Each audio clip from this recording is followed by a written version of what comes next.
a lot of people were asking, oh, is this soap for dogs? And that's completely not the market we were trying to get at.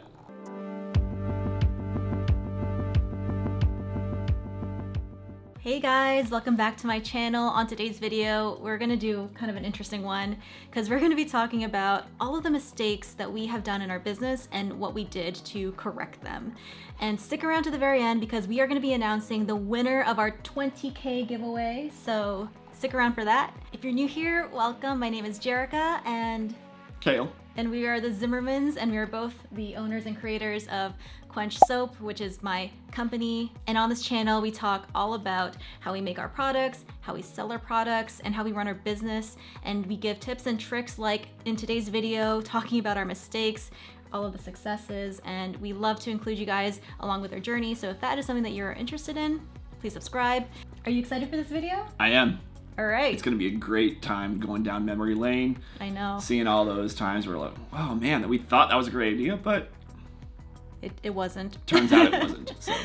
And now, without further ado, let's get into it. For a lot of you guys just jumping onto our journey, it might seem that we've got everything figured out and that it was successful right from the get-go, but we have done a lot of things in this business that we wish we could just undo them or do them differently. And hopefully with this type of video, you guys will avoid these mistakes that we have done, and hopefully it'll help you guys plan for the future and see the trajectory of where your business is going. So the first mistake that we want to talk about is choosing the wrong events to vend at. I really recommend doing this if you want to start selling soap and bath bombs as a business, because that is the best way to get your product into the hands of people. But in the very beginning, we didn't know exactly what types of events to choose, and we definitely paid for it, right, Kale? Yeah. So when we first started and we were trying to get our products into the hands of people, we didn't really care too much about what the event was about, where it was, and all of that stuff that we really should have been paying attention to. And because of that, we found ourselves being vendors at events that just were not successful for us at all.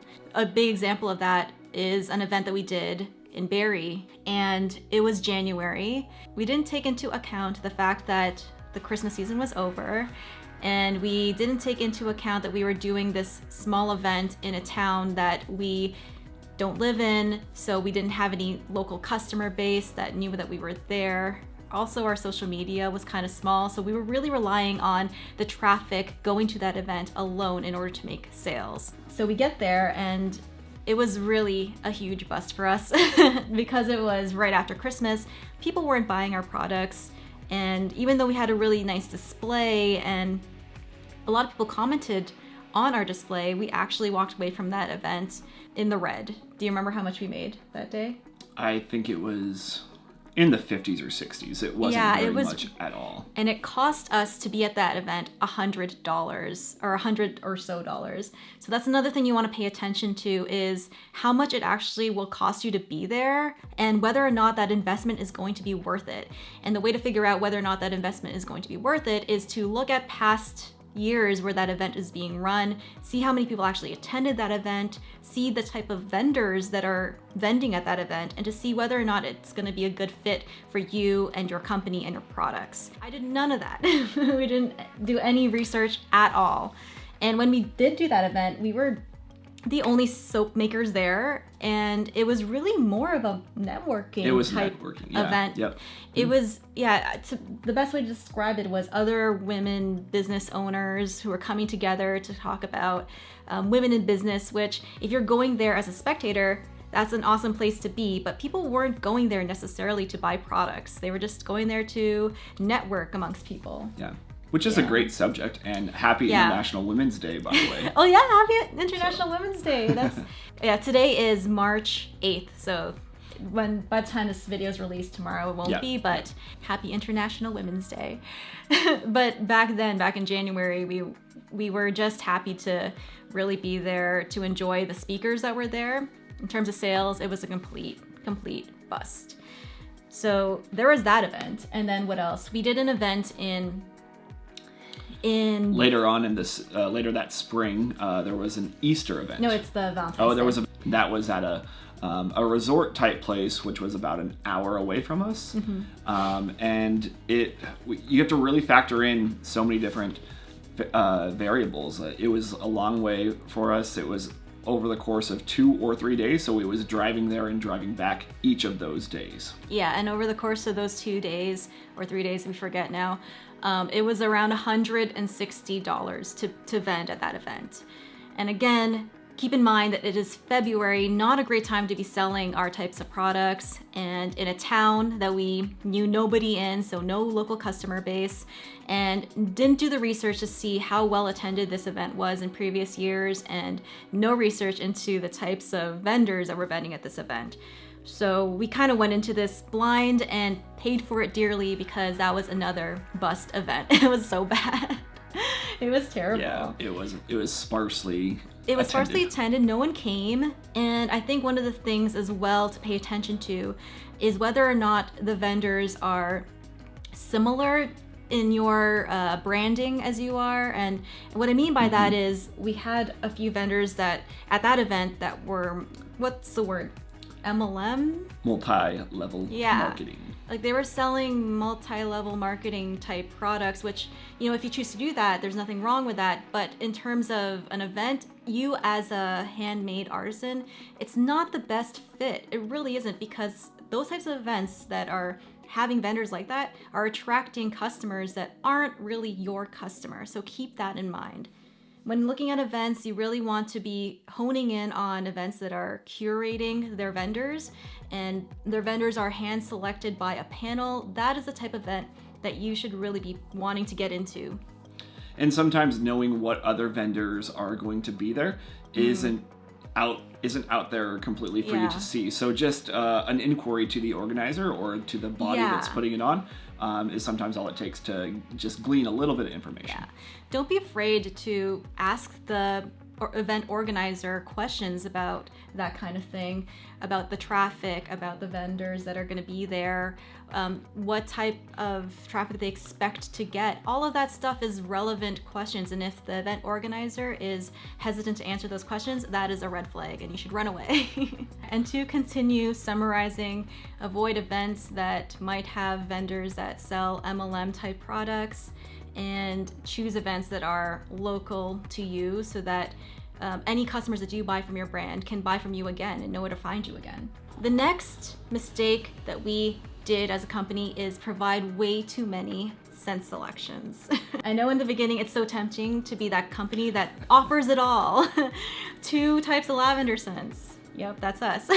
But that's really not going to help you out in the end, or even at the beginning, because you are creating a lot of inventory, not in just your products, but also your supplies. You're having to order all these different types of things in order to be able to provide those products. The less variety your product comes in, the easier it is for your customer to pick and choose what they want.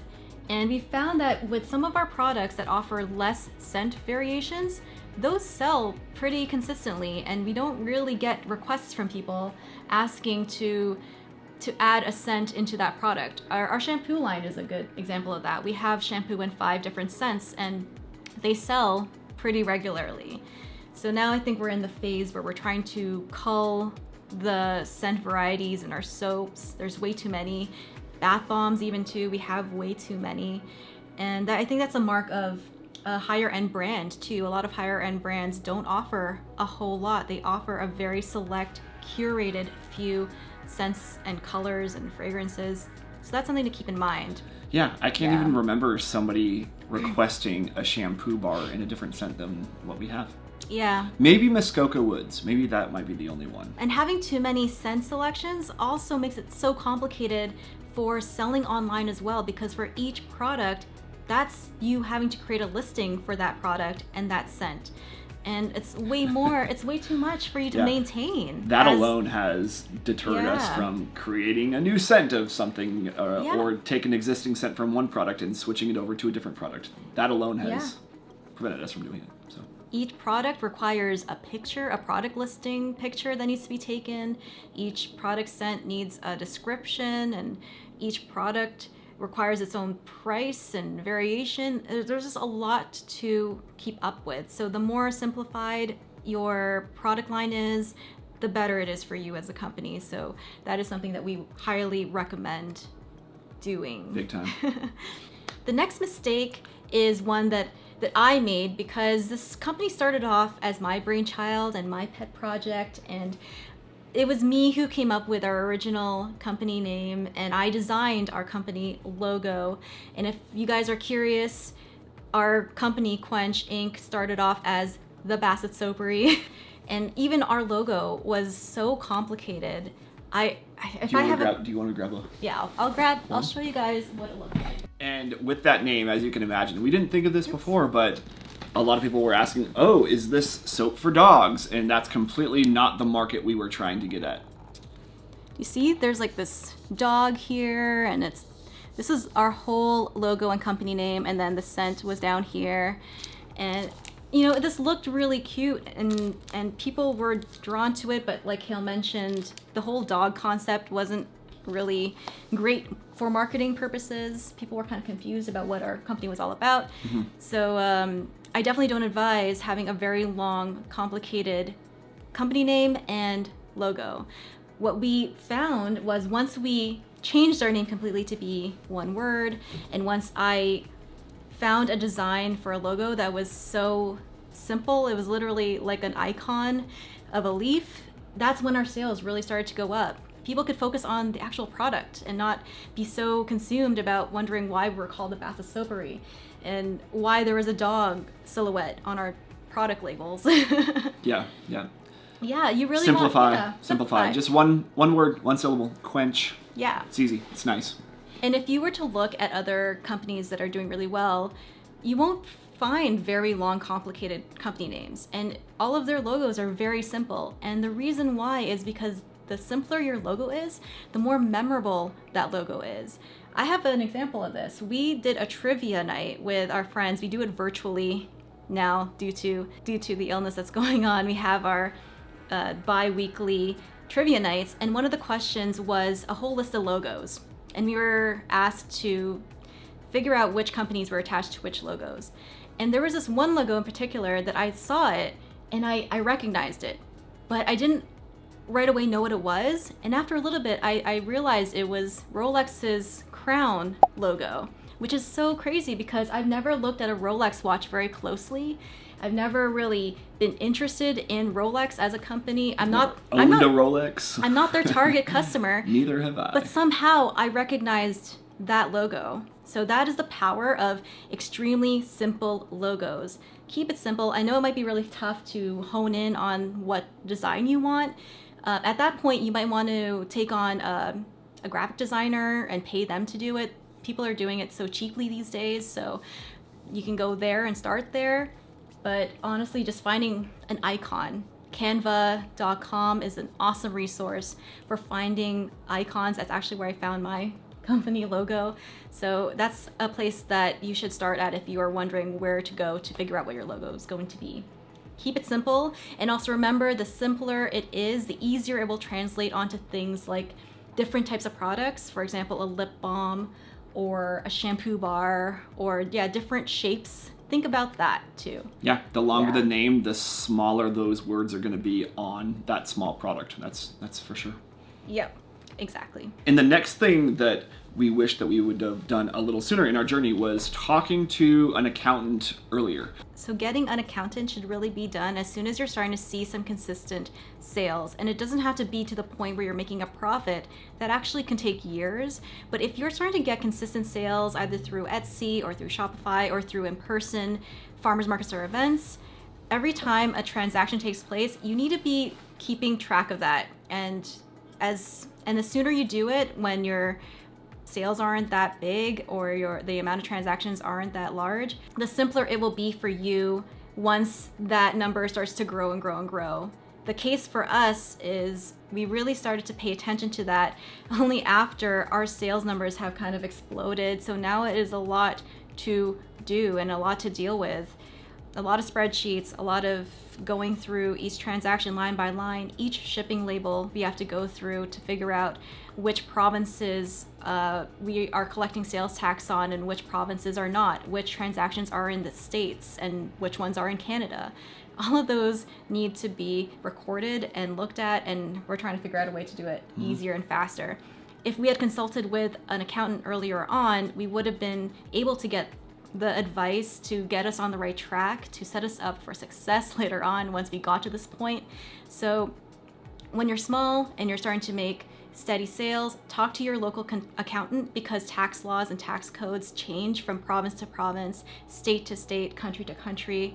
And that's 100% what we would advise you guys to do is, to just put your company in the best foot forward and start off on the right foot. So the next big mistake that we made was saying yes to too many things and spreading ourselves too thin. When you first start off, I was in the same mindset that I need to get my name out there. I need to do all the things and I need to get as many customers as possible. And that really set us up for a lot of chaos. It's okay in the beginning to be selective when it comes to customers. Because if you're saying yes to everything, you're adding scents to your line, you're adding products to your line, and you're really moving away from what's important, and that's building a solid foundation of core products that people come back to again and again, and building a solid foundation of product listings. Really, if you're saying yes to anything, that opens the door to complicating your business when it doesn't need to be. And being selective with customers really sets you up for finding the right customers. If you're saying yes to everything, you're opening the door to customers that are not going to appreciate your company. They're going to want to negotiate your prices down. Be selective, know your worth, and stick to your prices. Just because you can do it doesn't mean you should. I think that's the main takeaway from something like that. If you're saying yes to too many things, you're also going to be spreading yourself way too thin, and you're going to be just overwhelmed with everything. So use your time wisely, or you're definitely going to burn yourself out, would you say? You've seen a few meltdowns on my part because I've taken on too much. And if you are in business with your spouse, make sure that you help them out in those times, because I definitely feel like I'm drowning. I've gotten better at saying no to things though. But I feel like that's something that I needed to definitely be better at in the beginning, because in the beginning is when you're the most vulnerable to get burnt out. And the next thing would be pricing items too low. There's been some previous videos where we've talked about kind of the formula on what it takes to correctly price your item. So doing some research on what that formula would be helpful. Before, we were just kind of looking at what other people selling soap might be selling at, so we just said we're going to do that because that's what everyone else is doing. That's what the market's calling for. But who knows what ingredients they're using, or who knows what process they are doing? So you really need to come up with that number on your own. And then after that, if it's warranted for you to increase the price of your products, to just make sure and do that with confidence. There was a time where we had to do this, and we were really just very hesitant. We talked about it for weeks and maybe months. It was hard for us. Whether or not we should do it. When's the right time to do it? But there wasn't, I can't think of any circumstances where it really kept anybody from purchasing something. Nobody came up to our table or our stall, had their money out, and said, "Oh, I'm not going to buy this now because you raised a price." Yeah, we never got a comment on our prices being a little bit higher than what they saw last time. I don't think people paid too much attention. Yeah, we came to that conclusion really late in the game, I would say. We were, for a long time, undercharging our soap. And we missed out on a lot of income because of that. And I don't think that you should consider it being greedy or consider it being money hungry. Why aren't we allowed to profit accordingly for our hard work, especially when this is our full-time job? Don't be afraid to raise your prices when you feel like you're not earning enough. And one indicator of that is that you're making and you seem to be making so many sales, but your income and profit isn't climbing with that. If there's a disconnect there where you feel like you're not being paid adequately, but you're working so hard, that's probably time to raise your prices. And the mindset that every business owner should be thinking about is profit first and making sure that your time and your ingredients, everything is worth it and is paying for itself and then some. And that really sets you up for growth in the future. And that should really be anyone's goal when they go into a business, is growth, healthy profits. So that is it. And now you've come to the end of the video, and the part of the video where we are going to be doing our giveaway, our 20K giveaway for our channel reaching 20,000 subscribers, which is so cool. Indeed. Yeah, so this is the first time I'm doing this. I had to download an app that will choose the comment from that post that I made. So, wait, what? It's like Zelda. You get coins. Yeah. So, I had to download another app because that one did not work. So we'll see if this one works. Oh, look, there we go. Look. Oh. Oh, wow. Oh. So those, it's continuing. Whoa. This is so cool. Oh. There we go. So. Is that the winner? Yeah, so we have a winner, Miss Cheche OX. We are going to be contacting you to see if you've matched all of our requirements. And then we have 2 substitutes just in case. And remember that those requirements were that they had to be living either in the States and Canada, and they had to tag someone and had to be following us. So we're gonna follow up with this person here, and then we will announce on Tuesday whether or not we successfully gave our box of goodies away.